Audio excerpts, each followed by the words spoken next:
Hai semua, pada kesempatan kali ini, Mirror Mimin Horror akan menceritakan tentang sebuah kisah yang berjudul Korban Hantu Sungai Musi. Selamat menyaksikan. Mayat, tolong, ada mayat. Hampir saja kujatuhkan sebuah piring yang sedang kubilas saat mendengar teriakan kencang dari Pak Budi, tetanggaku. Dengan cepat kubilas beberapa piring dan sendok yang tersisa. Kemudian dengan tergesa-gesa melangkahkan kaki ke rumah Pak Budi. Aku memandang ngeri ke arah mayat lelaki bernama Ujang. Sembari ku menutup hidungku. Baunya begitu menyengat dan rasanya aku ingin muntah melihat kondisi mayat dengan kepala bagian belakang telah berlubang. Kita tunggu keluarga Ujang datang. Kemudian baru bisa kita putuskan untuk dibawa ke rumah sakit ataukah langsung dimandikan dan dimakamkan. Ujar ayahku yang ternyata sudah berada di lokasi. Sebagian orang di sana kulihat menganggukkan kepalanya. Sebagian lagi, para ibu-ibu hanya mampu memandangi sang mayat dengan ketakutan. Untung saja anak-anak kita sudah di sekolah. Kalau tidak, mereka pasti akan ketakutan melihat mayat seperti ini, kata salah satu wanita kepada seorang ibu yang ada di sampingnya. Akhirnya, seusai sholat zuhur, Ujang pun dimakamkan. Ibunya menangis meraung-raung melihat jasad putranya yang dikebumikan. Kematian tak wajar Ujang yang ditemukan mengapung di Sungai Musi pagi tadi sungguh menghebohkan kampungku. Ujang, laki berumur 20 tahun itu, memang sering memancing ikan sepulang ia bekerja dari menjadi kuli panggul di Pasar 16. Aku pernah beberapa kali bertemu Pak Ujang yang terlihat memancing di daerah pinggiran sungai dekat rumahku. Ujang memang telah dikabarkan menghilang sejak 2 hari yang lalu. Namun, tidak ada yang menyangka Ujang akan menjadi salah satu korban keganasan hantu banyu atau yang kami kenal dengan hantu air, yang merupakan sosok makhluk gaib yang banyak dikenal oleh masyarakat Sumatera Selatan sebagai sosok hantu ganas dan menyeramkan. Setiap tahun, sosok hantu berambut panjang ini akan meminta korban. Kenapa dari dulu ibu melarangmu dan adikmu berlama-lama berenang atau memancing di sungai, Mel? Hantu banyu tidak akan melepaskan korbannya hingga ia berhasil mengisap otak dan isi kepala korban.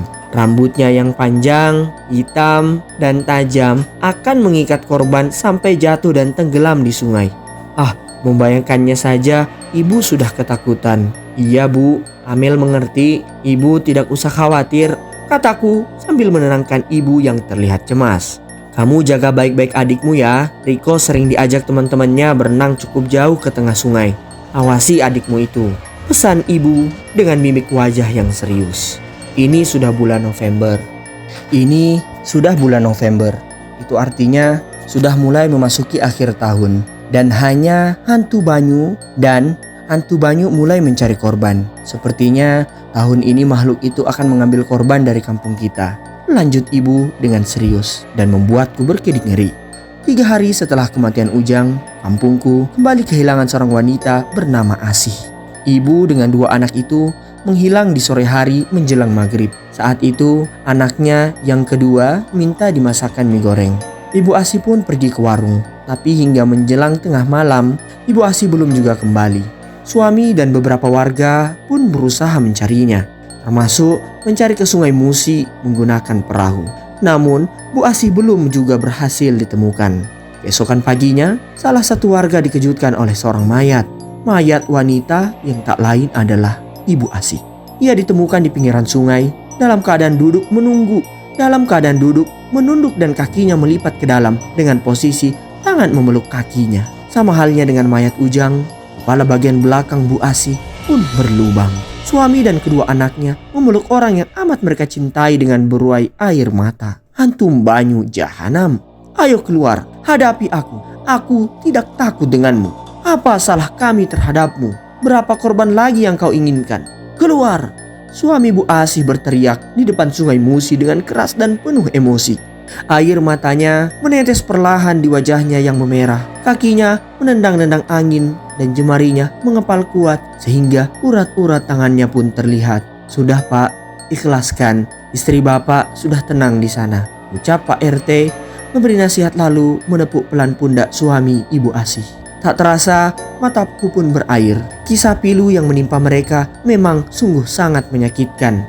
Di usiaku yang sudah menginjak 18 tahun ini saja, aku tak ingin ditinggalkan oleh ibuku. Apalagi dua bocah yang masih sangat membutuhkan sosok seorang ibu.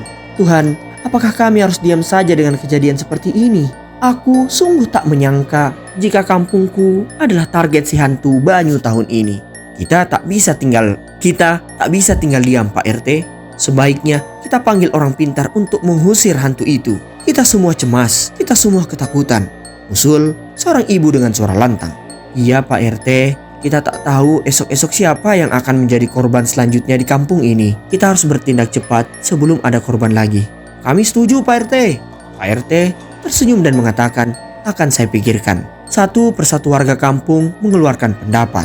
Mereka memang ketakutan. Jujur, aku pun begitu. Akan tetapi, ayah dan ibu selalu mengatakan padaku, setiap masalah yang ada, janganlah untuk gegabah. Serahkan kepada Allah dan berdoa.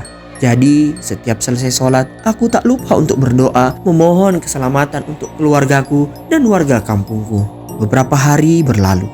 Korban ketiga kembali ditemukan. Korban itu mengapung tepat di pinggir sungai Musi saat ayah mulai menyalakan perahu mesin di subuh hari. Sebagai pedagang ikan, memang sehabis sholat subuh, ayah akan menyeberangi sungai dengan perahunya untuk membeli ikan kepada para pemancing yang berada di daerah seberang sungai. Ayah tidak berteriak saat menemukan mayat pria dengan lubang di kepala belakang tersebut. Ayahku memang bukan tipe orang yang bisa mengekspresikan perasaannya begitu saja. Dengan tenang, ayah memberitahu ibu. Aku tidak sengaja mendengarnya dari balik pintu kamarku. Dengan refleks, ku tutup mulut dengan tangan saat mendengar ayah berkata bahwa ia telah menemukan mayat.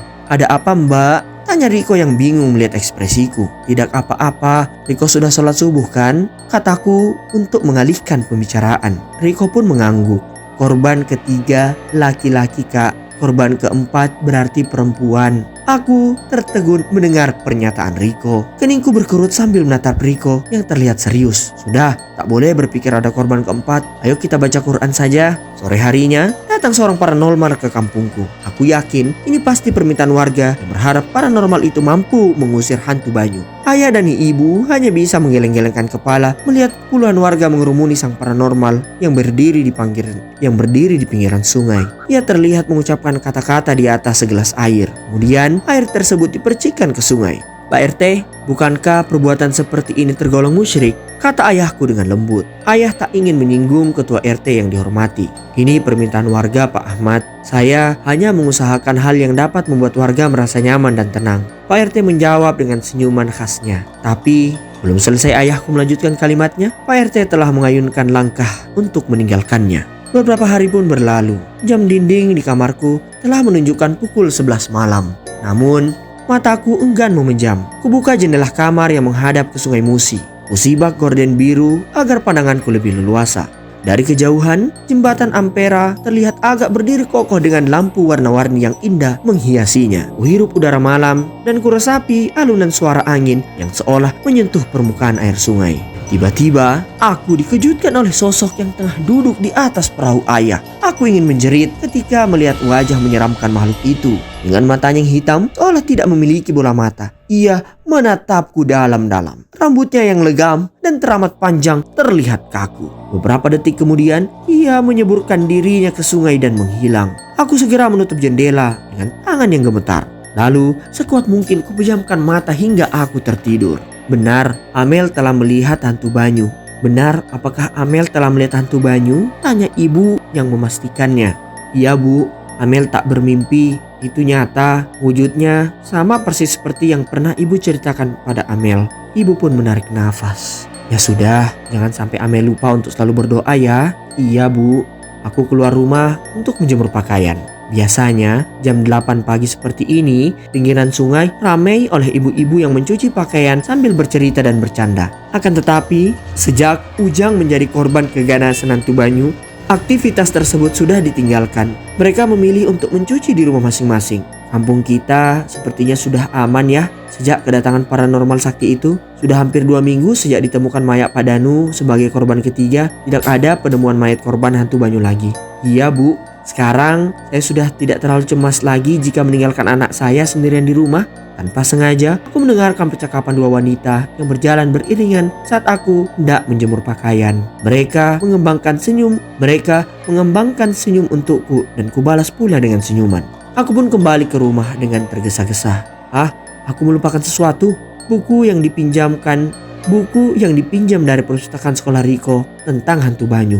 Aku kembali ke rumah dengan tergesa-gesa. Aku melupakan sesuatu. Aku melupakan buku yang dipinjam dari perpustakaan Riko tentang hantu Banyu. Korban hantu Banyu bukanlah diambil secara acak, namun memiliki pola yang bisa dipikirkan jika kau ingin mengetahuinya. Ku ambil kertas dan pena lalu mulai berpikir. Kucoret kertas tersebut, berusaha merangkai pola itu. Bu Asi ditemukan meninggal 3 hari setelah Pak Ujang. Pak Danu meninggal 6 hari setelah Bu Asi. Besok tepat 12 hari setelah meninggalnya Pak Danu. Jika benar pola jaraknya dikalikan 2, berarti besok akan ditemukan korban lagi, yaitu korban keempat. Dan korbannya adalah perempuan. Seperti kata Riko yang pernah mengatakan jika korbannya mungkin berpola laki-laki, perempuan, laki-laki, dan selanjutnya perempuan. Tubuhku langsung lemas. Keringat dingin membasuh dahiku. Kenapa aku harus membaca buku ini? Kenapa aku harus menemukan sebuah kalimat ini? Korban hantu Banyu adalah manusia yang pernah melihat wajahnya secara langsung. Dan ia menatap manusia itu dengan tatapan yang teramat dalam. Jantungku pun berdetak kencang mengingat kejadian semalam.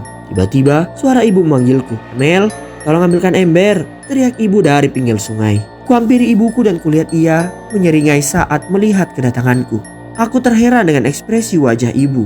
"Ini embernya, Bu." Saat kulurkan ember ke ibu, baru aku teringat jika sebelumnya ibu pergi ke pasar, bukan sedang berada di pinggir sungai seperti saat ini. Aku ingin berteriak, tapi dengan tenang kuku-kuku tajam itu sudah melekat di pergelangan tanganku. Kemudian aku terpeleset dan tercebur ke dalam sungai. Aku telat menyadari semuanya, bahwa aku pun tak sempat membaca kalimat paling akhir dari buku itu.